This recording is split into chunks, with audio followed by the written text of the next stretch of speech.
A partir de este momento, En Perspectiva propone La Mesa Verde.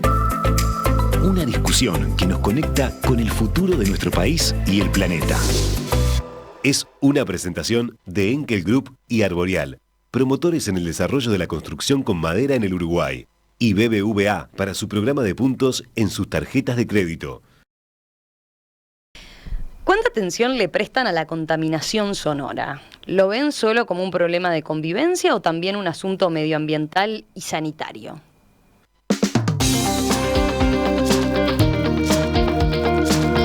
El transporte, la construcción, los espectáculos y actividades al aire libre o la pirotecnia que se escucha en estas fechas pueden ser focos de contaminación acústica que afectan nuestra salud, la convivencia entre vecinos y también los ecosistemas naturales. Justamente de la contaminación sonora, sus efectos y qué se puede hacer para mitigar este problema es que vamos a conversar hoy en la Mesa Verde. Para eso recibimos a Rosana De Boni, maestra, titular interina de la Defensoría de Vecinas y Vecinos de Montevideo, integrante del equipo técnico de la Defensoría y coordinadora del área de mediación comunitaria. Rosana, ¿qué tal? Bienvenida, buen día. Hola, ¿qué tal? Buen día. Un gusto que estés por acá. Sigo con los saludos. Doctor Andrés Muncho, jefe del Departamento de Otorrinolaringología del CASMU y profesor adjunto de la Cátedra de Otorrinolaringología del Hospital de Clínicas. Doctor Muncho, bienvenido, un gusto. Buenos días, muchas gracias por la invitación. Y doctora Lucía Siegler, licenciada en Ciencias Biológicas por la Universidad de la República, máster en Ecología y doctorado en Ciencias Biológicas, ambos posgrados del Programa de Desarrollo de las Ciencias Básicas. Buenos Lucía, días. bienvenida, Gracias, un gusto. Gracias por la invitación. Empecemos, si les parece, con una definición general. ¿Qué es la polución sonora? ¿Cómo la definirían? A ver, se miran. Se pasan la pelota entre los tres. A ver, ¿quién quiere empezar? Bueno, el doctor Muncho, a ver. A ver, en realidad una definición de la polución sonora sería, bueno, es la cantidad de ruidos molestos que hay en el ambiente. O sea, el ruido cuando genera una molestia en el ser humano. Básicamente, yo voy a hablar de la parte médica. Si vamos a hablar del problema en general, yo lo definiría como varios ítems. Sobre todo la parte aguda, que es cuando se da el trauma acústico, que son un ruido fuerte, una explosión, fuegos artificiales, o la parte más crónica, cuando ya es una repetición en el tiempo de este problema, que eso ya genera otras repercusiones que después lo vamos a desarrollar. Y todo lo que genera en la parte, digamos, síntomas otológicos en el paciente y síntomas generales, ya sea trastornos del humor, trastornos del sueño, la parte psicológica, que es una afectación general. Y creo que eso es la definición médica. Después la parte ambiental, capaz, o más de la parte biológica, se la dejamos a Lucía. Y la parte de los problemas con los vecinos no me voy a meter porque es un terreno complicado. Sí, quizás apuntar que la contaminación también depende un poco de qué parámetros utilizamos y en qué nos enfocamos, ¿no? El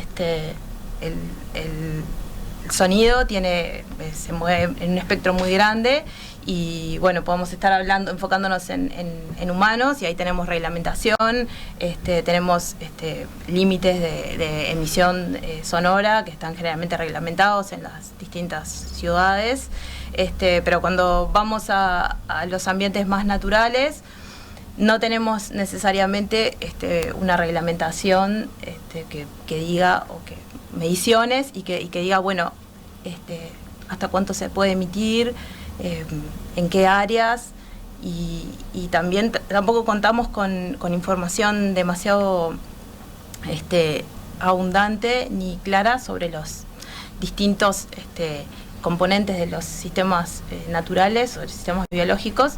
¿Pero cuál podría ser un componente de la contaminación sonora que venga de la propia naturaleza? Porque claro, tendemos a asociarlo con actividades humanas, ¿no? ¿Hay elementos de la naturaleza que puedan generar una contaminación sonora? Bueno, a priori yo te diría que no. Sí existe ruido de origen natural, eso es obvio. Podemos ir a eventos más extremos como huracanes o tormentas muy fuertes, vientos fuertes, lluvias copiosas, cataratas, todo eso son fuentes emisoras de sonido, de ruido incluso, a los cuales los componentes de los sistemas naturales han evolucionado a la par de esos componentes de ruido ambiente y tienen sus formas de comunicación adaptadas a ese ruido ambiente muchas veces, ¿sí? Entonces, en principio yo te diría que eso no lo catalogaría como contaminación sonora, claro. ¿Sí? Porque son... Sí, hay como que distinguir la diferencia entre un ruido y lo que sería contaminación como tal. Claro. Podemos hablar de distintos niveles. Un ruido es algo más puntual y contaminación es algo más acumulativo, digamos. Y es más global, algo de contaminación hablas como más genérico, ¿no? Más de una sociedad, creo yo, ¿no? Y creo que, a ver, yo diría, ruidos hay en el ambiente, ruidos hay. Los seres humanos producen diferentes ruidos, las fábricas, los animales producen sus ruidos, pero no llegan a una contaminación. Uno de los, revisando un poco la historia, de los primeros registros de sordera, afectación, eran las personas que trabajaban al costado de una catarata. En Egipto, en el antiguo Egipto, que trabajaban al costado de una catarata y esos tenían sordera y eran vistos, fueron los primeros registros de sordera. O sea que en realidad la naturaleza puede generar ruidos. Son casos extremos, ¿no? Porque un huracán, un tifón o lo que sea genera un ruido extremo, pero es puntual. Claro. Pero por ejemplo, la catarata es un ejemplo bastante puntual. Si a vos te tocaba trabajar cultivando al costado, claro, de las orillas de una catarata, tenían sordera. Después se vio en la parte industrial, que fue cuando con la revolución industrial se fueron viendo que la gente que trabajaba en fábricas con ruidos fuertes, realmente hace cientos de años no había ninguna protección, no se sabía la repercusión que generaba. Es más, si hablamos del siglo pasado, que se empezó a reglamentar esto, que la gente que trabajaba en las fábricas tuviera una protección. Hoy por hoy está reglamentado y eso se sabe que si en el ambiente laboral es más de 85 decibeles, que es una medida de sonido, tiene que tener protección, tiene que tener reposo auditivo, o sea, ese oído, porque si no le va a generar un daño y un desgaste a largo plazo. Hablando de distintos elementos que componen la contaminación sonora, Rosana, capaz que desde la Defensoría del Vecino deben tener un buen panorama en ese sentido, ¿no? De la cantidad de elementos que terminan incidiendo y jugando en eso, ¿no? Primero algo un poquito para enmarcar lo que me estás diciendo. Desde la Defensoría especialmente es una satisfacción que se esté hablando de contaminación sonora y no de ruido molesto. A ver, ¿qué diferencia bueno, hay? La diferencia que además las reglamentaciones, que muchas son viejas, tienen el concepto de ruido molesto que para el imaginario colectivo no es tan grave y termina siendo a veces molesta a la persona que hace la denuncia. Además, un ruido me puede molestar, pero puede no hacerme daño. Y este tema de contaminación sonora, a pesar de que es un tema difícil, que bueno, vamos a ver más al detalle todos los problemas para la salud que trae, se están viendo avances y no hay duda que esto tiene que ser una política de Estado. No es solo un problema de contaminación ambiental o de tolerancia o no de los vecinos. El Estado tiene que regularlo por la convivencia, por los efectos en la salud y porque el silencio cada vez está siendo un bien más preciado y escaso. Los europeos, por ejemplo, disfrutan mucho de las playas silenciosas que tenemos en nuestras costas. Y bueno, hay gente que elige veranear en lugares en que haya silencio.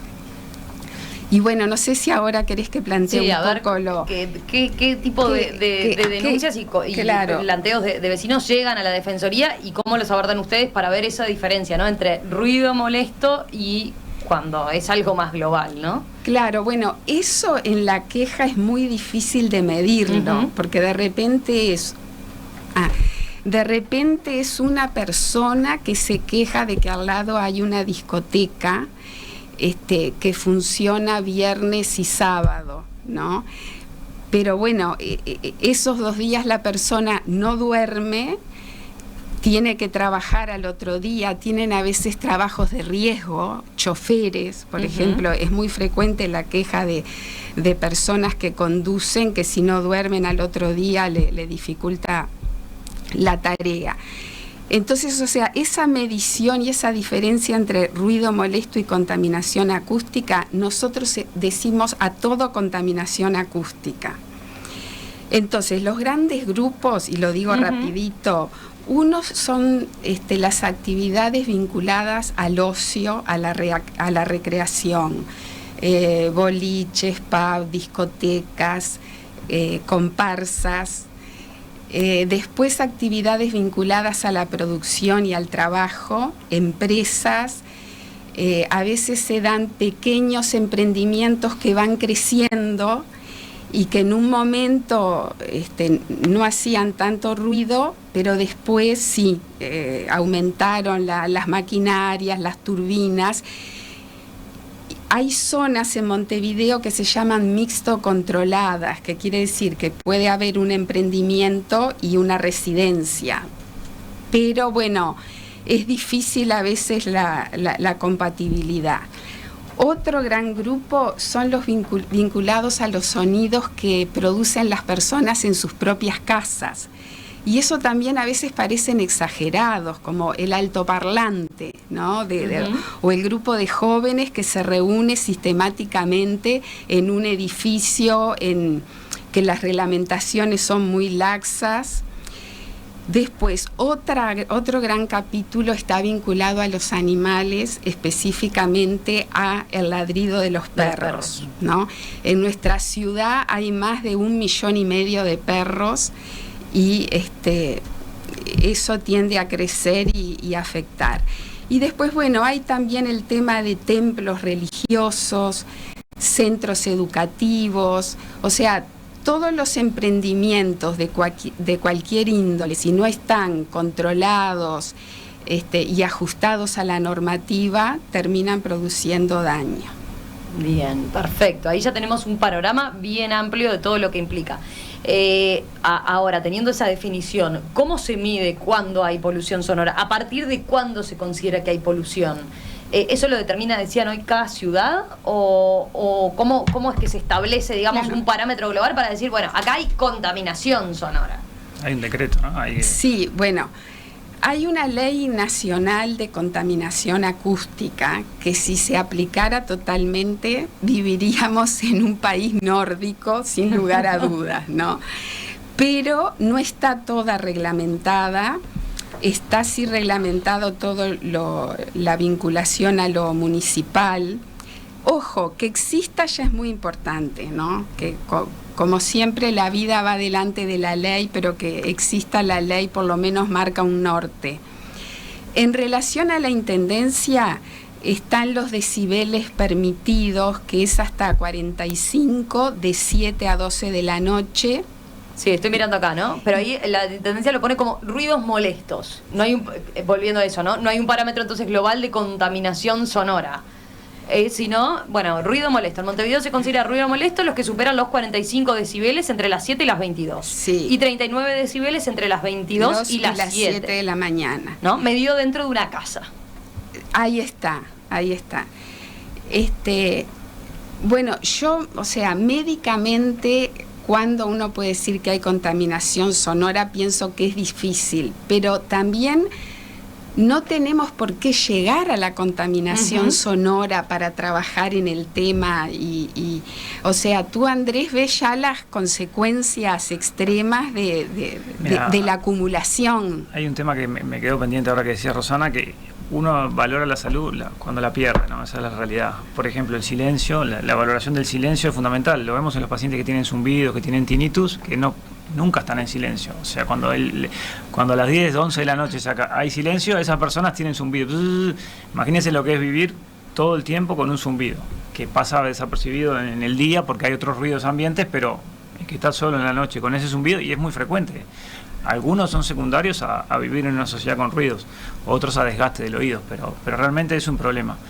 ¿Qué es lo molesto del ruido? Tiene un componente subjetivo. Capaz que para el que es cantante y la música a todo lo que da, capaz que a 100 decibeles no le molesta y le agrada, pero para el que tiene un umbral de tolerancia al dolor, el dolor con los sonidos, que se llama algiacusia, capaz que 40 decibeles le molesta y le da incluso dolor en el oído. O sea, es muy subjetivo y creo que pusieron un punto de corte en el decreto que está bien, es un corte bajo, y creo que lo que decía Rosana, si fuera legislado o reglamentado eso, creo que ningún edificio, por decirte una cosa, Depósito, donde vive mucha gente, pasaría ese filtro. Y después hay un tema social y cultural que, bueno, capaz que acá a la persona se le ocurre poner a aspirar a las 12 de la noche porque fue el horario que les quedó. Si vas a Europa, capaz que te multan y no se te ocurre nunca más. Bueno, ahí estás tratando un punto que me parece bien importante que yo quería hablar con ustedes. A ver, en general, ¿qué magnitud le da a cada uno este problema en Uruguay? ¿Hay un mal manejo de este tema por parte de la ciudadanía? ¿Hay conciencia? ¿Estamos cambiando? ¿Por qué ponemos el ejemplo siempre de Europa, ¿no? O de los países nórdicos más bien, ¿no? Bueno, justo estábamos hablando antes de que el camino para esto, como para muchas cosas, es la educación, que es el arma más potente que tenemos para los cambios culturales a largo plazo. Por eso si estamos en Suecia, en Finlandia, a nadie se le ocurre prender la aspiradora a las 12 de la noche, ¿no? Pero bueno... Voy a tirar otro polémico también, sí. el vecino que se le ocurre cortar el pasto, ¿no? Ah, bueno. Ese es más común capaz que el de la aspiradora. Sí. Claro, sí. Ahora en verano es tremendo. Sí. Sí. No, pero los ruidos sociales por convivencia, ahora en la pandemia estalló el teléfono en la defensoría por el convivir. Inclusive tuvimos denuncias de muchos jóvenes haciendo teletrabajo, cuando en general no. Claro. Romina, ahora hablando, me acordé de un autor que dice que si decimos que un ruido es molesto, es como decir que el smog es un inconveniente, ¿no? Me parece eso muy, muy gráfico. Sí. Porque la suma de ruidos molestos afectan. Claro. Sí. No, yo quería apuntar que el tema de la contaminación sonora, yo creo que es algo, es uno más de los factores del antropoceno, ¿sí? Así como tenemos efectos sobre el clima, sobre el uso de la tierra, cómo manejamos el vertido de nuestros residuos, un montón de aspectos. El ruido o los sonidos emitidos por los humanos es un factor más, ¿no? a tener en cuenta y que es a su vez difícil de manejar porque hay muchos aspectos, como decías tú, culturales involucrados, ¿no? Entonces, ahí hay que empezar a desglosar lo que son las fuentes sonoras permanentes o de más amplia duración a las fuentes sonoras más puntuales, y los manejos tienen que ser adaptados a los distintos tipos de fuentes sonoras, ¿no? Perfecto. Perdón, y también hay un tema involucrado de planificación, en el sentido de planificación urbana y de dónde se pueden emitir determinados sonidos, en qué sectores, y planificación territorial en general, no solo urbana, ¿no? Porque estos ruidos que muchas veces provienen de los centros poblados o de las urbes, percolan en el ambiente, ¿no? Estoy mirando los mensajes de los oyentes y hay un aspecto que capaz que no mencionamos o no categorizamos, capaz que porque queda un poco fuera de la competencia de Rosana, que es las motos, ¿no? Sí, y el tránsito en general, hay quienes plantean el tránsito en general y las motos en particular con caños de escape libre y demás, ¿no? O autos también a veces, ¿no? Sí, gracias por la pregunta, porque justamente todo el tema del tránsito y transporte que tiene que ver con la intendencia, que está vinculado a las competencias de la Defensoría, es competencia nuestra. Las motos, competencia nuestra en el sentido de que la gente puede denunciarlo eso, ¿no? Las motos y el tema de los caños de escape, las detienen y ponen un sonómetro. Y los multan, se multa o se sacan. Pero las motos son muy baratas. O sea... Pero eso es competencia de quien decide. No, esto es la intendencia. Quien multa, quien pone el sonómetro es la intendencia. Pero lo hace en la vía pública, o sea, detiene a alguien Claro, detienen en la vía pública. No es lo que te puede llegar a ti en la defensoría del vecino, digamos, mi vecino pasa todos los días con la moto. Eso es más difícil. No, ahí está. Después, las picadas de moto. Eso llaman muchísimo, se denuncian en la intendencia va, hace todo un despliegue, uno avisa dónde está la picada, se hace todo un despliegue, pero bueno, después van para otro lado, o sea, son esos temas de la ciudad que hay reglamentación, que puede no ser suficiente la fiscalización, y es un factor más de que se afecta. Y después el ruido del tránsito. Bueno, el tránsito en general es otro. Sí. Acá hay varios oyentes, ¿no?, que apuntan sobre todo los ómnibus, por ejemplo. Dice este oyente: Juan, me encanta que traten este tema. Hoy es un gran efecto sobre la calidad de vida en la ciudad. Hay dos grandes fuentes de ruidos en calle: los ómnibus, sobre todo cuando arrancan, y las motos. ¿Se puede hacer algo? Los controles tradicionales no han funcionado bien, dice. Es difícil de fiscalizar y en cada lugar, ¿no? Eso es lo que yo veo complicado, porque vos decís, en un edificio tenés capaz que viven 20 personas, ¿cómo controlás o cómo fiscalizás? Creo que cada edificio tiene un reglamento interno, que es lo que decía Rosana, que es muy difícil de que eso se cumpla. Después, a ver, las ferias, que te arman la feria a las 4 de la mañana y también afecta la calidad del sueño, el candombe, o se juntan en una esquina, por ejemplo, ahora que viene el carnaval también, eso genera un ruido molesto para todos los vecinos. Eso creo que los van cambiando de lugares, es la única forma de no mantener, pero al que le toca esa semana o ese día, la calidad del sueño va a estar afectada. Otra cosa que había mencionado de la parte médica, la calidad del sueño también depende. Si vos no llegás a un sueño reparador, la persona no descansa. O sea, si vos te despiertan cada 1 hora, no llegás a descansar. Entonces de nada sirve que estés 6 horas en tu cama y que tengas sobresaltos cada 1 o 2 horas, no vas a tener un sueño reparador, y eso afecta en la calidad de vida y en el funcionamiento del cuerpo humano. Lo que hablábamos antes de entrar también, que en los animales pasa lo mismo, somos animales y eso afecta a los animales. Capaz que no sé, si hay fábricas cerca de donde están las vacas, capaz que afectan la calidad de lo que va a ser la leche de esos animales en la producción. O sea, creo que en el ser humano se ve la afectación desde el punto de vista psicológico, de liberación de hormonas de estrés, de la calidad del sueño. Psicológicamente, las personas que tienen afectación por el ruido realmente da trastornos de ansiedad. Eso afecta muchísimo. Vamos a hacer una breve pausa y a la vuelta les pregunto por cada uno de los elementos en los que ustedes se involucran en particular, ¿no?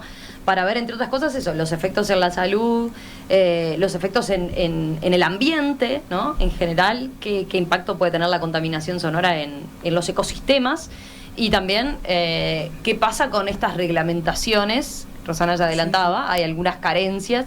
Bueno, ¿cómo se puede abordar la situación? Volvemos enseguida conversando de esto, de polución sonora. La Mesa Verde es una presentación de Enkel Group y Arboreal, promotores en el desarrollo de la construcción con madera en el Uruguay, y BBVA para su programa de puntos en sus tarjetas de crédito. ¿Qué importancia le dan a la polución sonora? El transporte, la construcción, los espectáculos y actividades al aire libre o la pirotecnia que se escuchan en estas fechas pueden ser foco de contaminación acústica que afecta a nuestra salud, la convivencia entre vecinos y también los ecosistemas naturales. ¿Qué efecto tiene la contaminación sonora? ¿Cómo se puede mitigar? Bueno, de eso estamos conversando en una nueva edición de La Mesa Verde con Rosana De Boni, que es titular interina de la Defensoría de Vecinas y Vecinos de Montevideo, con el doctor Andrés Mullo, jefe del Departamento de Otorrinolaringología del CASMO y profesor adjunto de la Cátedra de Otorrinolaringología del Hospital de Clínicas, y la doctora Lucía Ziegler, que es licenciada en Ciencias Biológicas por la Universidad de la República, máster en Ecología y doctorado en Ciencias Biológicas. Andrés, nos quedaba ver algo más del impacto en la salud, decíamos. ¿Qué efecto tiene la contaminación sonora sobre la salud o la acumulación de contaminación sonora, ¿no? Mencionabas lo del tinnitus. El tinnitus es un ejemplo claro que se da muchas veces en los músicos, ¿no? Los músicos, es muy frecuente en los músicos. Y en los que trabajan en fábricas también. También. Sí. Hay una cosa que no hablamos hasta ahora que me parece fundamental, que es cuando uno se afecta en forma, el oído en forma por el ruido, ya sea en forma aguda o en forma crónica, genera un daño irreversible. O sea, una vez que se afectó el oído en una frecuencia por un trauma acústico, por una hipoacusia inducida por ruido, no se recupera. O sea, hay que tener en cuenta que es irreversible. Entonces, acá la clave es la prevención, no llegar a que nos dañen el oído, perder un órgano de los sentidos. Una vez que se perdió, no hay recuperación.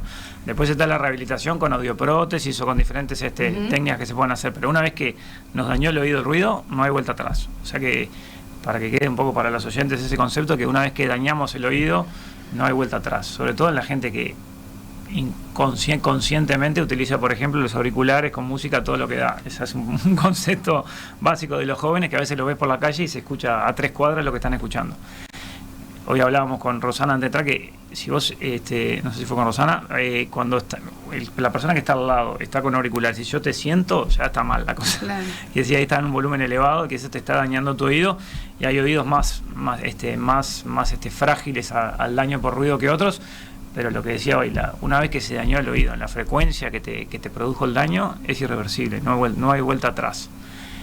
Después se dan fenómenos de plasticidad neuronal que en muchos casos producen los zumbidos o los tinnitus o los acúfenos, que son todos sinónimos. Y nosotros la explicación, hay varias teorías, pero la teoría principal que hoy está en boga es que una vez que se dañó la audición, el sistema nervioso deja de recibir sonidos en esa frecuencia. O sea, la corteza auditiva, que es lo que recibe los sonidos, ya no los escucha más. Entonces, ¿qué pasa? Por diferentes fenómenos de plasticidad neuronal, produce ruido internamente el sistema para tapar la falta de información o la falta de sonido en esa frecuencia específica. Y ahí aparecen los tinnitus, los zumbidos en forma crónica. Algunos mejoran con audífonos, otros no mejoran y generan toda una repercusión. Hay diferentes índices que se miden de zumbidos según la repercusión que le da a la persona. Hay gente que se enloquece con los zumbidos, hay gente que se los maneja normalmente, pero que es algo sumamente frecuente, sumamente molesto y una de las causas. Cada vez que tratamos acá en el programa el tema del tinnitus, es impresionante la cantidad de mensajes que nos llegan de gente que lo padece y que a veces se desespera, ¿no? Porque es absolutamente molesto. Es muy molesto, imagínate que estar todo el día con un zumbido permanente. Y es lo que a uno le pasa cuando a veces está con un ruido molesto, ¿no? Y después toma conciencia, ese ruido se apaga y ahí recién se da cuenta de lo que estaba viviendo, ¿no? Es brutal, por eso uno no lo valora hasta, hasta que lo pierde, el silencio, lo que decía ahí Rosana. Eso sí. Bien, y después está, sin llegar a la pérdida total del oído o de la afectación de tinnitus, lo que señalabas, ¿no? La alteración del sueño, el comportamiento, nos genera mal humor en general. Bueno, la alteración del humor es lo más frecuente, la ansiedad, de diferentes trastornos psiquiátricos que te pueden dar por la exposición al ruido puede ser también. Lo que decíamos es, el oído se va desgastando con el uso, básicamente, ¿no? Vivimos en una sociedad industrializada con ruidos y, cada vez vivimos más, entonces cada vez vemos fenómenos degenerativos. O sea, en el oído está, como en la vista está la presbicia, el oído tiene lo que es la presbiacusia, que es el desgaste del oído con los años. O sea, por usar el oído durante muchos años, el oído se va desgastando como se desgasta una máquina. O sea, vamos perdiendo audición, sobre todo en los tonos agudos. Eso genera secundariamente muchas veces el tinnitus, los zumbidos. Pero si a su vez, si al desgaste natural que tenemos por vivir en la sociedad que vivimos, le sumamos exposición a ruidos fuertes, vamos acumulando daño en lo que es el sistema auditivo. ¿Cuáles son los peores sonidos a los que estamos expuestos? Se puede hacer una categorización, por ejemplo, ¿no? Pienso entre el que trabaja en una fábrica, sí que se genera determinado ruido permanente, pero ahí capaz que usa protección, o el que vive en una avenida muy complicada, de estas de las que hablamos también, donde, no sé, está permanentemente expuesto al ruido del ómnibus, la moto, ¿no? Ahí hay dos variables, ¿no? Es la intensidad del ruido y el tiempo que esté expuesto a ese ruido. O sea, si vos tuviste un ruido fuerte, por ejemplo, los ómnibus no es un ruido que te moleste tanto, ¿no? Es peor una persona que está trabajando en una fábrica 6 horas, donde está así, pum, pum, pum, pum, pum, permanentemente está expuesto a ese ruido. Es mucho peor la exposición en el tiempo que la exposición aguda de un sonido. Después están los sonidos muy fuertes, por ejemplo una explosión, una bomba o algo que explotó cerca, que eso genera un trauma acústico. Eso es agudo y eso genera muchas veces, y se ve en los estudios, se pueden hacer audiogramas, que es el estudio de medición de los umbrales auditivos, se ve una caída de la audición, generalmente en 4000, que es una frecuencia aguda, y eso se ve ya en la cicatriz. Si tuviste expuesto a una explosión, eso es diferente porque generalmente es unilateral, del lado que fue expuesto. Después la otra hipoacusia inducida por ruido, que es más crónica, es más bilateral, que afecta los dos oídos y más en los tonos agudos, y es una caída un poco más progresiva. Pero la exposición que tengamos fuera de lo normal de vivir en una sociedad le acelera el proceso de desgaste del oído, básicamente. Mencionabas recién, la pregunta podría ser, ¿qué podemos hacer? ¿Qué medidas de precaución puede tomar cada uno? Lo de los auriculares es uno que parece muy claro, ¿no?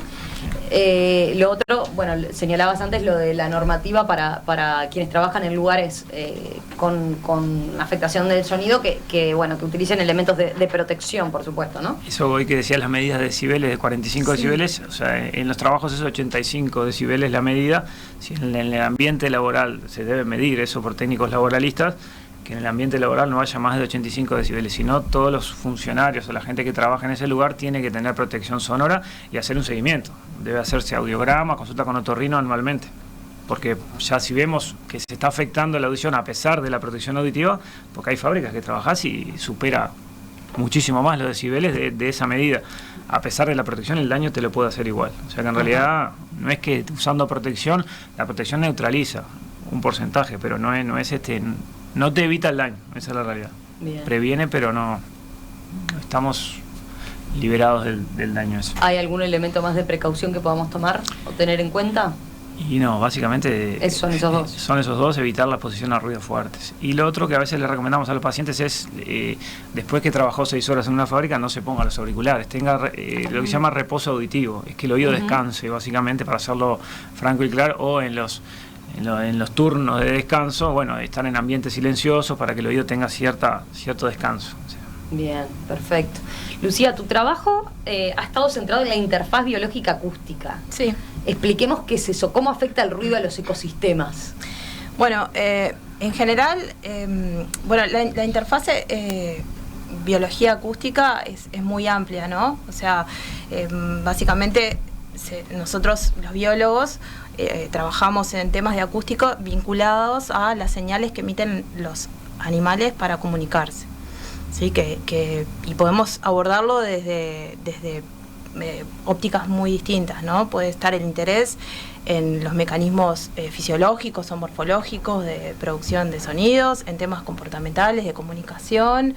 Es bastante amplio es el campo.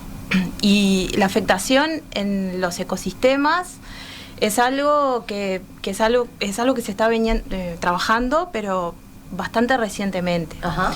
Porque en realidad vendría a ser como esto se puede observar por un efecto cascada, digamos. O sea, nosotros sabemos, existe buena información en distintos sistemas, ¿sí? De la afectación que pueden tener los animales o las respuestas que pueden tener en su biología, hablando en términos amplios, a el ruido, ¿sí? Sobre todo el ruido, cuando hablo de ruido de origen humano, ¿no?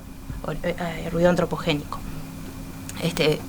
Hay diversas respuestas que tienen los animales, los distintos tipos de animales, ¿sí? Porque cuando hablamos de animales podemos estar hablando de las aves, de mamíferos, de invertebrados. ¿Tú te has especializado concretamente o has estudiado o has participado en investigaciones sobre el efecto del ruido en animales, concretamente en anfibios? En realidad yo empecé trabajando en anfibios, que es un grupo que usa mucho la comunicación acústica. Supongo que cualquiera que ha estado en un ambiente medianamente agreste de noche, en una nochecita de primavera, verano, los coros de los anfibios de las ranas y los sapos son muy, muy comunes.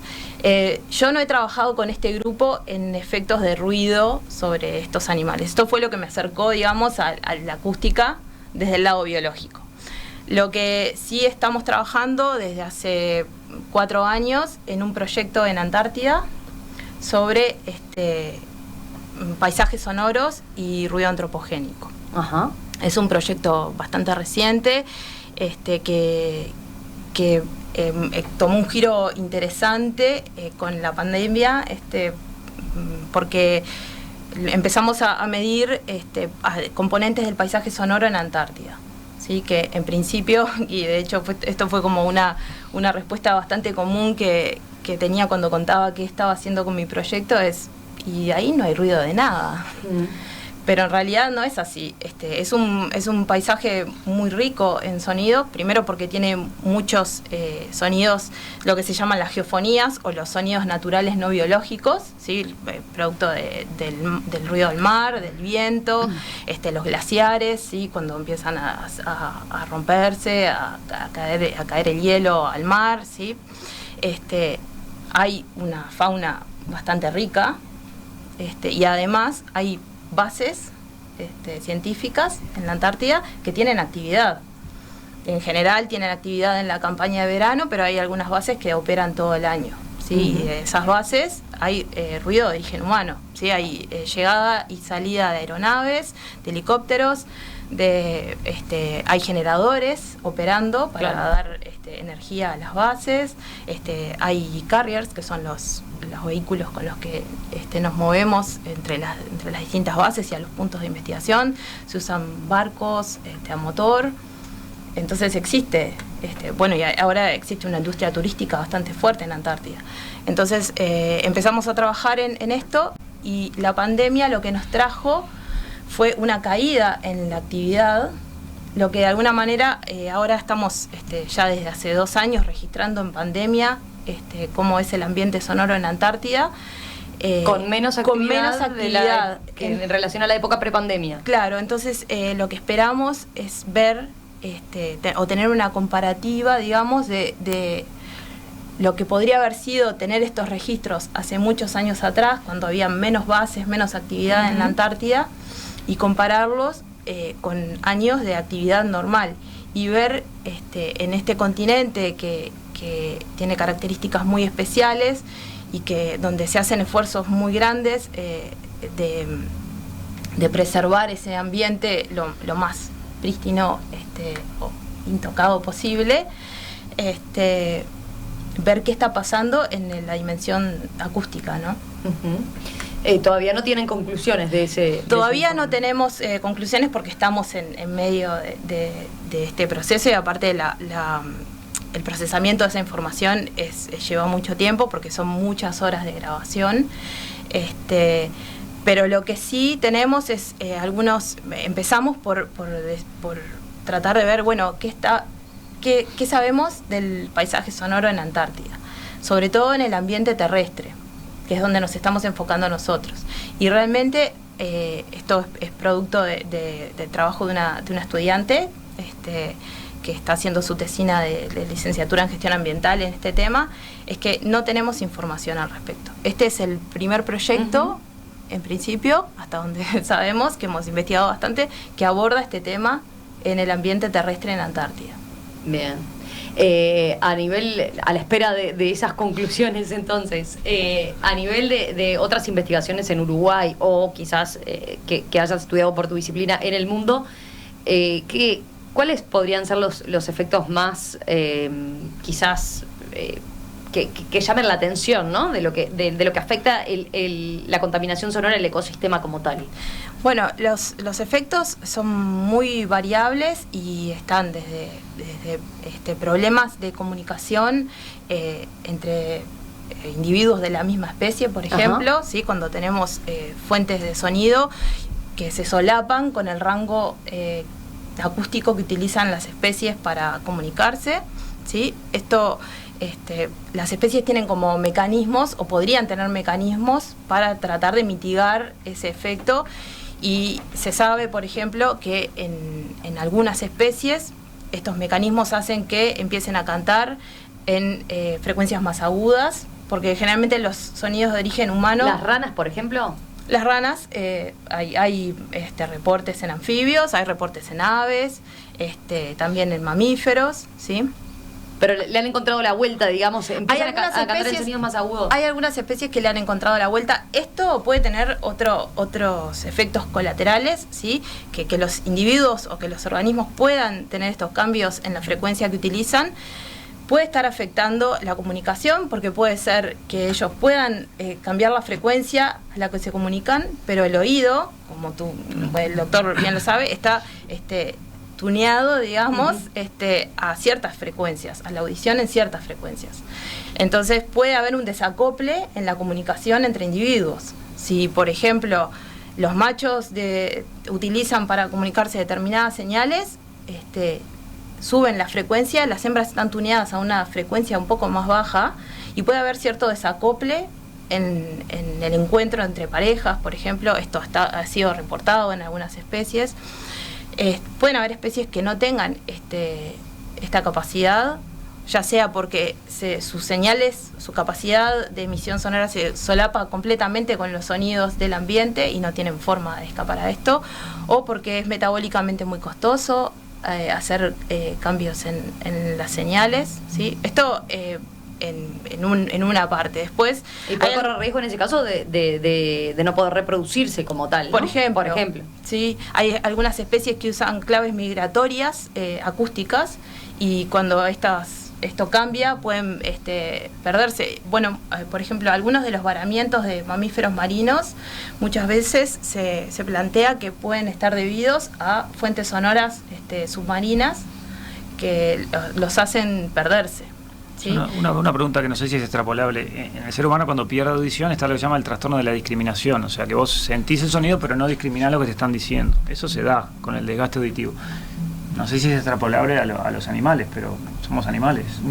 Probablemente algo de eso tiene que haber. En realidad vos sentís sonido pero no discriminás lo que te están diciendo. O sea, en realidad se ve eso. Sí, los animales tienen los mecanismos que para discriminar fuentes sonoras en un ambiente muy ruidoso, que es lo que se llama el efecto fiesta cóctel, que es cuando hay mucho ruido ambiente y de alguna manera tienen filtros para poder guiarse hacia determinadas fuentes sonoras de interés y poner, digamos, en silencio otras. Pero en determinados ambientes con ruidos que son como ajenos, digamos, que a los que no han estado acostumbrados o que son demasiado fuertes, esto se puede perder. Bien. Y bueno, otro punto también que ya empieza a ver ese efecto en los ecosistemas es que algunos animales utilizan las señales acústicas no como una comunicación directa, sino como una comunicación voluntaria, sino involuntaria. Muchos depredadores utilizan las claves sonoras de sus presas para guiarse hacia ellas. Claro. Y pueden perder esa capacidad de encontrar a sus presas en ambientes que sean demasiado ruidosos o donde las señales de las presas se vean demasiado opacadas, y ahí empiezan a generarse esos efectos en cascada, ¿sí? De hecho, se ha visto que existen efectos reportados sobre la dinámica de las plantas, porque hay algunos herbívoros que se ven afectados por la contaminación sonora, y esto termina, que son polinizadores, por ejemplo, y esto termina afectando la dinámica de reproducción de las plantas. Ahí tenemos un panorama completísimo y creo que nos permite ver el sistema, ver el problema, digamos, en toda su dimensión. Por ahora, a nivel mundial, ¿es un tema que esté arriba de la mesa o no? ¿Cómo lo definirías en cuanto a, bueno, estamos considerando esto realmente como un problema que atenta contra especies, que se está haciendo algo al respecto? A nivel mundial es un tema de estudio que viene en crecimiento, claramente. Acá en Uruguay somos pocos los que estamos trabajando en estos temas, pero creo que por suerte la disciplina de la bioacústica en términos amplios y aspectos de paisaje sonoro vienen creciendo lentamente, porque también somos una comunidad científica bastante chica, con todas las restricciones que ya conocemos, pero es un tema que viene cobrando vigor y que mundialmente es un tema fuerte de trabajo. Mira, Manuel desde la audiencia dice, en algunos balnearios de Uruguay se puede escuchar pájaros que imitan las alarmas de los autos. ¿Puede ser? Sí, yo no lo conozco personalmente, pero está reportado en otras especies de otros lados, que sí. Bien, estoy mirando los mensajes y son tan variados y con tantos ejemplos que, Rosana, contigo, con lo que tiene que ver con la Defensoría del Vecino, no sé por dónde empezar, digamos, ¿no? Ya señalaste algunas de las competencias que ustedes tienen, pero a ver, para pasar en limpio, ¿cuáles son los temas que hacen al sonido que el vecino puede ir a plantear a la Defensoría concretamente? Mira, primero, que no lo dije, es que el primer motivo de reclamo, de queja en la Defensoría desde el 2007 que se abrió, que empezó a funcionar, es contaminación sonora. El primero. Así que bueno, eso dice todo. En relación a la gente va a la Defensoría en general cuando va a otros lados y no obtuvo solución, y es el caso a caso, ¿no? O sea, no tenemos una única respuesta. Nosotros decimos el caso comanda, ¿no? Como que va marcando el rumbo.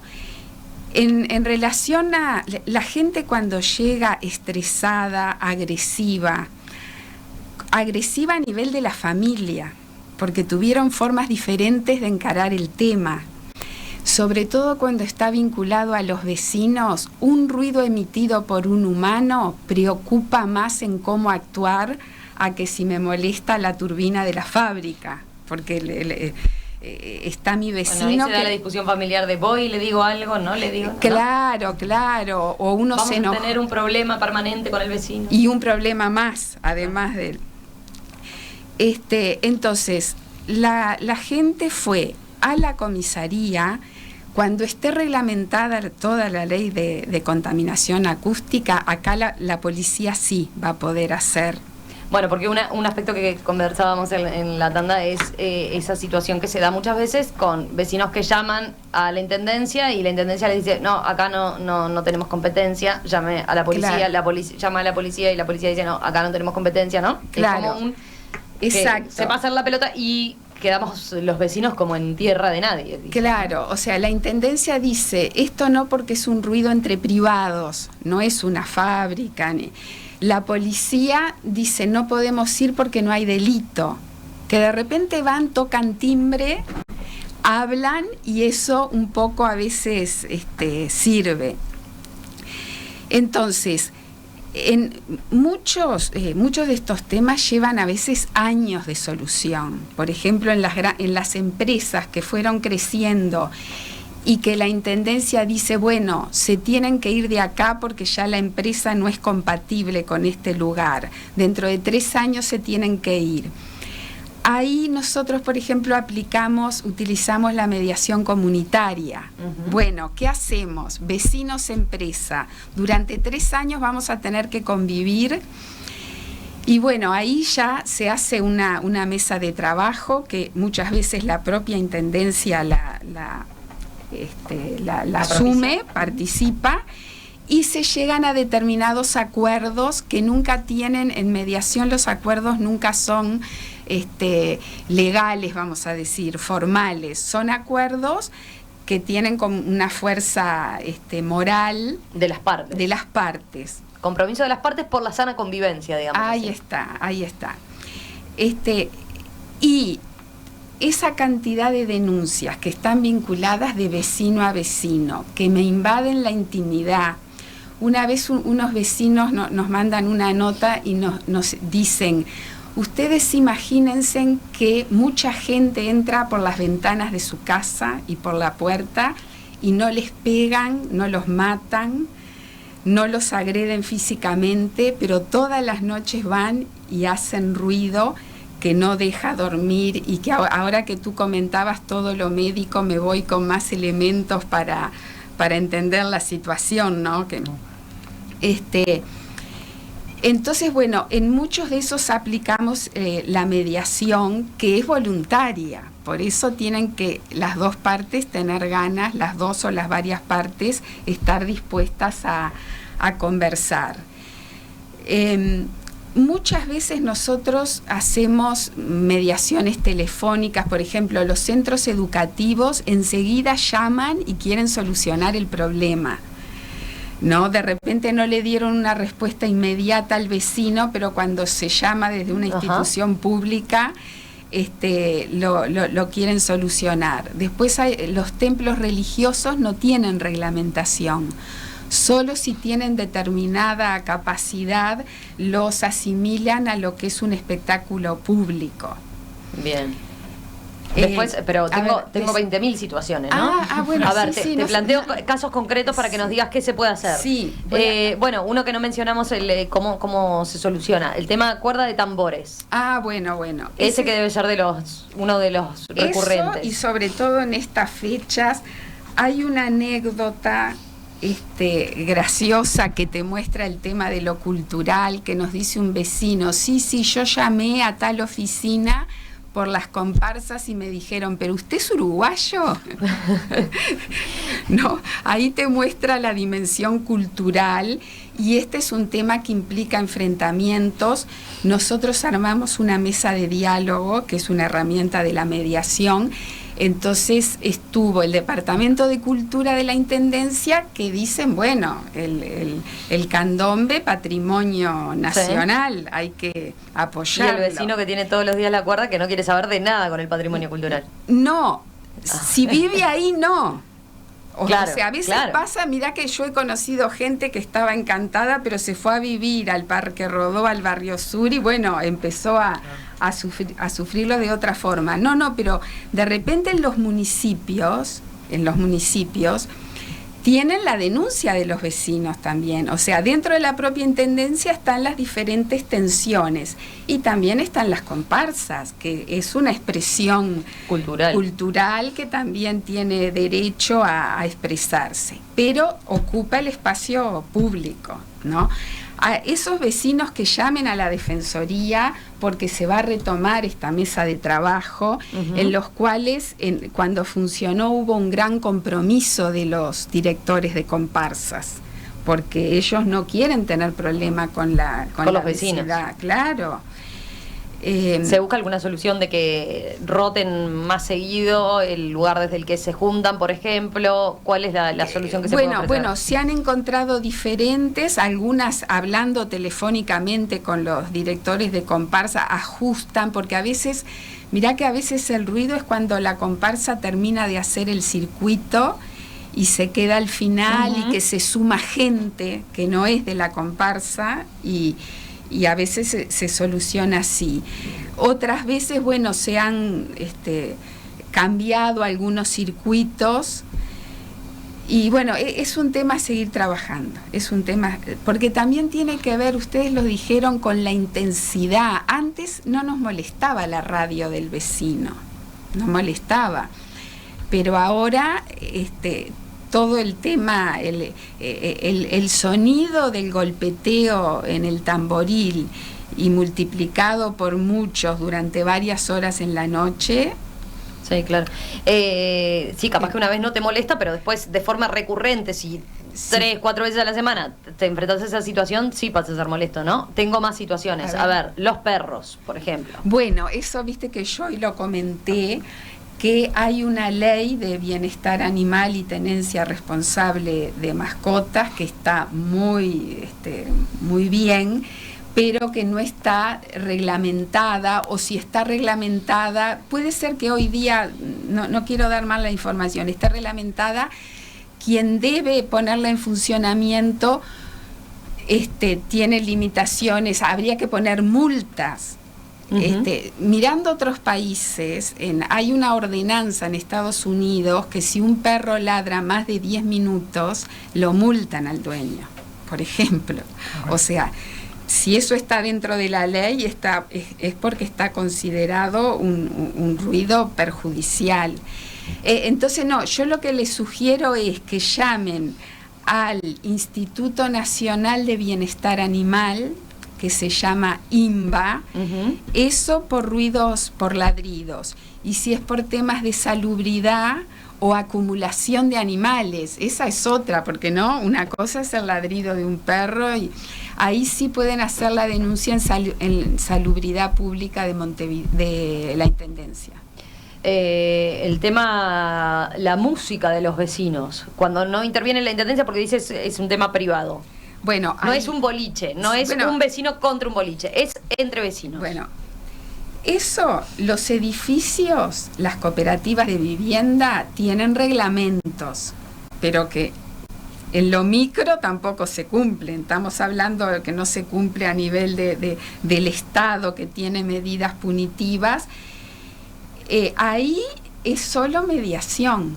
Ahí les damos el teléfono de la Defensoría para que nos tienen que dar el teléfono del vecino, y nosotros citamos ahí para un encuentro de mediación, y bueno, apelando a la buena convivencia. Y ojo, a veces no se va con ganas a la mesa de mediación, porque lo hacen porque dicen, bueno, es el último recurso y justamente no vas a ir a la justicia por temas aparentemente menores, porque implica un costo y un tiempo, y se pueden eso llaman directamente a la Defensoría. Hay vecinos que, por ejemplo, mencionan, ahí hay dos partes que pueden acudir a la mediación, ¿no? Sí. Hay un vecino intimado y un vecino que se ve afectado. O en las comparsas decíamos, bueno, el director de la cuerda de la comparsa y el vecino afectado. Pero ¿qué pasa con las denuncias de ruidos molestos hechos en las plazas, con los autoparlantes, por ejemplo, de los autos? Lo comentábamos, creo, en la tanda, sí. Pero hay vecinos que dicen, la placita de Roslic, hemos elevado casi 200 firmas y aún no tenemos solución. Sí. La mediación en las casas supera la medición en las casas supera los 60 decibeles, y ahí, claro, ahí es más difícil, ¿no? Porque ¿qué van a llamar a los jóvenes que se reúnen? ¿Cómo hacen en ese caso? Bueno, los espacios públicos es el tema del espacio público es un gran conflicto en la ciudad porque son limitados, porque son necesarios, porque es el único lugar de esparcimiento para mucha gente. Y en relación, por ejemplo, para ver con la Plaza Roslic, que es un tema que ahora vamos a tomar nuevamente porque había mejorado por intervención del municipio, que hizo una intervención, estalló después de la pandemia. Durante la pandemia iban a tomar un respiro. Cuando existieron la ley que prohibía las aglomeraciones, bueno, cuando eso... Ahí podía actuar el Ministerio del Interior. Ahí iba un patrullero con un autoparlante y diluía la aglomeración. Pero después que se levantó la pandemia, bueno, estalló eso en muchas plazas. Los jóvenes se citan a través de las redes sociales. La Plaza Roslic se disfrutaba por los jóvenes que estaban alrededor, por familias, por personas mayores. Pero se convirtió en un punto que empezaron a asistir jóvenes de diferentes lugares, y el municipio empezó a intervenir, hizo una intervención urbana arreglando juegos, poniendo plantas, ¿no? Como aquello de que mejorar algo hace usarlo mejor, ¿no? Y el Ministerio del Interior actuó también y bueno, se terminó con un patrullero que impedía que el número de gente pasara lo normal. El tema de las plazas hay que plantearlo en diferentes lugares para que intervengan distintos actores, para que la suma, las sociedades menos desarrolladas son más ruidosas. Eso también dice mucho, ¿no? Y a ver, tengo más ejemplos. Sí, alarmas de garage cuando anuncian la salida, alarmas de auto de vecino que suena recurrentemente, alarmas de autos alarmas de casas de un vecino que se va para afuera todos los fines de semana, por ejemplo, y siempre sistemáticamente suena. Distintas situaciones, ¿qué se puede hacer? Sí, bueno, lo de las alarmas es algo muy recurrente. O se llama a las empresas, a las empresas de las alarmas, y vos ves que en tal casa hay tal empresa, llamar a esa empresa si no hay nadie en la casa. Hay algunas alarmas, si tienen que ver a emprendimientos comerciales, industriales, todo eso, en el servicio de instalaciones mecánicas y eléctricas de la Intendencia. Eso es en la Intendencia. Todos también, porque yo no manejo bien todos los temas. Sí, porque hay tanta cosa. Podemos dejarles el teléfono de la Defensoría y ver un poco más el caso a caso, y ahí vemos cuáles temas conviene tratarlos por mediación. Hay abogados que mandan a la Defensoría temas por mediación, que le dicen a sus clientes, miren, no vamos a seguir adelante en la justicia, no vamos a llevar esto a la justicia, y bueno. Dos mensajes leo. Por ejemplo, Nacho dice, Escuchando la nota me doy cuenta que con respecto al ruido de los vecinos estoy completamente a merced de su voluntad, dice. Sí. Hay falta normativa, ¿no? Sí. Después Noemí dice, da una solución, ténganla en cuenta, poner doble vidrio en las ventanas y aberturas exteriores gruesas y sólidas ayuda mucho a mitigar los ruidos. Lo hicimos en una casa viviendo sobre Avenida Rivera. Y bueno, parece que la ayudó. Eso sale a veces en la mesa de mediación. Esos recursos que de repente a la persona no se les había ocurrido. Vamos a hacer la última pausa y enseguida a la vuelta les pregunto, a ver, ¿qué más queda por hacer? Por ejemplo, una cuestión interesante nos tiran también. La marca Uruguay Natural, ¿cómo la podemos proteger de la contaminación en esos lugares naturales, ¿no? Donde prima la naturaleza? No lo hablamos, pero las playas y la bajada con los parlantes, por ejemplo. ¿Qué otro tipo de medidas se deberían hacer en el campo acústico? La Mesa Verde es una presentación de Enkel Group y Arborial, promotores en el desarrollo de la construcción con madera en el Uruguay, y BBVA para su programa de puntos en sus tarjetas de crédito. Contaminación sonora, polución acústica, de eso estamos conversando en esta edición de La Mesa Verde. Ya nos queda un último bloque para ir cerrando con algunas medidas hacia adelante, ¿no? ¿Qué se podría hacer en este campo que vemos que todavía queda tanto por hacer y tenemos que tanto por mejorar, ¿no? Pero un paréntesis, ya que hablábamos tanto de la Defensoría del Vecino, Rosana, y tú que planteabas, bueno, que se pueden acercar y hacer la consulta allí, las vías de comunicación pueden hacerlo por teléfono, 2917-0042 o 0800-1616, o también un WhatsApp, 098-187-301. Decías, pueden acercarse a hacer planteamientos de denuncia o también buscar soluciones, propuestas, ¿no? Sí, cómo se podría mejorar. Y bueno, y si quieren, también se dan ahí los primeros pasos entonces a, por ejemplo, entre otras cosas, proponer un mecanismo de mediación para intentar resolver algunos de estos problemas que, como vimos, en algunos casos carecen de reglamentación o de blancos o negros, ¿no? Que diga uno, bueno, se aplica tal cosa. La pregunta ahora era eso, ¿no? Mirando hacia adelante, soluciones. ¿Qué propondría cada uno para mitigar y evitar pérdidas sanitarias, porque también las tiene, pérdidas económicas? ¿Qué les parece que hay por hacer en este campo?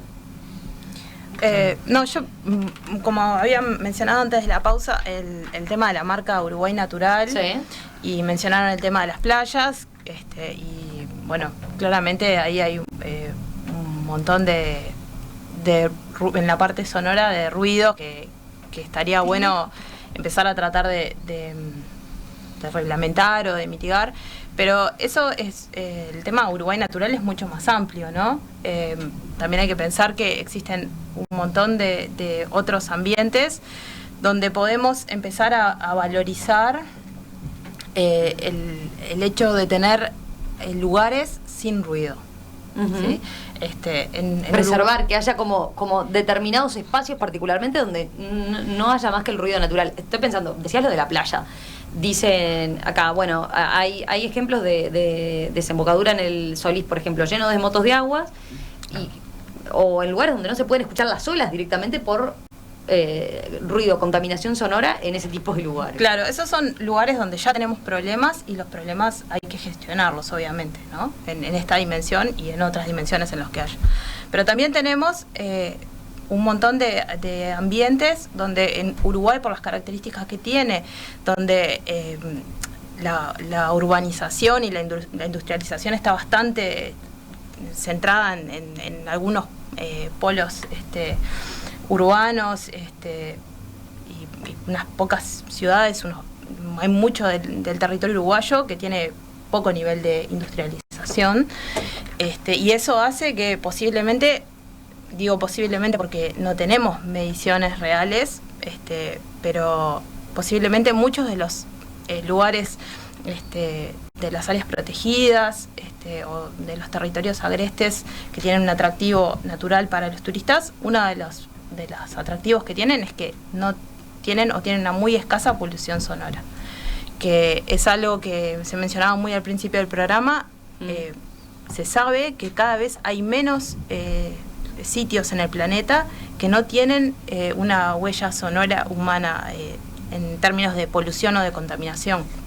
De hecho, eso es un tema de estudio que está bastante fuerte ahora. ¿Y deberíamos vendernos por ahí todavía? Eso es algo que tiene valor y que habría que tratar de preservarlo, ¿no? Se sabe que hay muchos lugares donde si tú vas y mirás una foto de esos sitios, selvas, o lugares muy, muy apartados, donde en principio uno diría, acá no hay un efecto de los ruidos humanos, pero sí los hay. Sí los hay, porque llegan desde las fuentes urbanas, desde las autopistas que pasan cerca de áreas protegidas, o porque existe zonas de tala en bosques o áreas cercanas, y todo eso son fuentes de ruido que a la gente que desea ir a disfrutar un ambiente más agreste, más natural y libre de las presiones humanas, los está afectando, ¿no? Entonces eso es algo a valorar, más allá de todo lo que nos interesa a los biólogos, que la parte más biológica, que es que esos ruidos que pueden estar molestando a los humanos, incluso mucho antes de que molesten a los humanos, pueden estar afectando a la vida silvestre. Claro. ¿Sí? En las cosas que mencioné anteriormente y cosas que mencionó el doctor Mullo, que afectan a los humanos, ¿sí? En los perfiles de hormonas de estrés, a los animales los afecta también. Entonces, es como algo a tratar de controlar en los ambientes naturales que nos interesan, pero que están bastante intervenidos por los humanos, pero también a destacar en los ambientes que todavía no padecen este problema, ¿no? Andrés, Rosana, soluciones, a ver qué se les ocurre, qué se podría implementar. Bueno, yo un poco recalcar lo que dijimos hoy, soluciones mágicas no hay para esto, y en realidad evitar llegar al daño, ¿no? La prevención en esto es clave, porque una vez que se dañó no hay vuelta atrás. O sea, consultar precozmente, el que sienta que está expuesto a ruidos, o básicamente también a apostar al sentido común. Uno, si está en un trabajo con ruido o está en ambientes ruidosos, con una consulta precoz, hacer un chequeo con el otorrinolaringólogo, hacer un audiograma periódico, que es la medición de los umbrales auditivos. O sea, si empiezan con síntomas como tinnitus o acúfenos, bueno, ya también consultar. Esa consulta es clásica, ¿no? El del zumbido, el que tiene zumbidos consulta, ese como que no hay que estimularlo demasiado.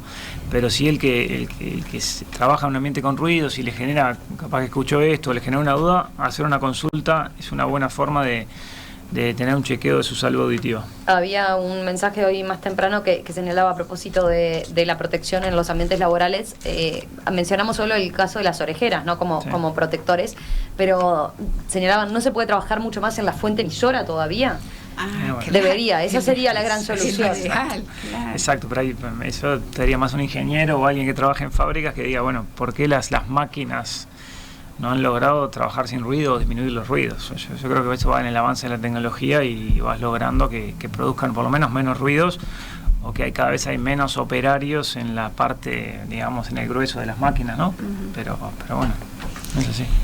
Bueno, no, en primer lugar es lo que estamos haciendo hoy, ¿no? Poniendo el tema sobre la mesa. Esto va en la línea de lo educativo que hoy hablaba.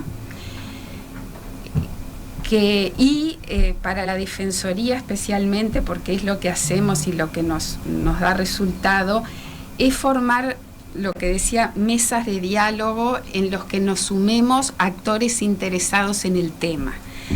Porque a veces uno dice, tal institución no hace nada, tal otra no tiene las reglamentaciones al día, pero las instituciones están formadas por voluntades. Uh-huh. Y muchas veces esas voluntades, la academia, la sociedad civil, los colectivos a los cuales estamos señalando como colectivos que afectan a la contaminación. En relación a la contaminación sonora, y se los dejo a ustedes, Romina, la Defensoría hizo una investigación, contaminación sonora y derechos humanos, la hizo la ingeniera Elizabeth González, que bueno, ojalá pueda estar en otra mesa ella hablando porque es especialista en el tema. Así que bueno, una de las propuestas es apostar a futuros encuentros que invitamos a todos los que quieran participar. Y dentro de lo educativo es recordar que bueno, que esto tiene que influir, incidir en las políticas públicas del Estado, que ya están haciendo muchas cosas, pero que bueno, esto es dinámico y la co-construcción de conocimientos que se logran en colectivos interesados en el tema hacen mucho.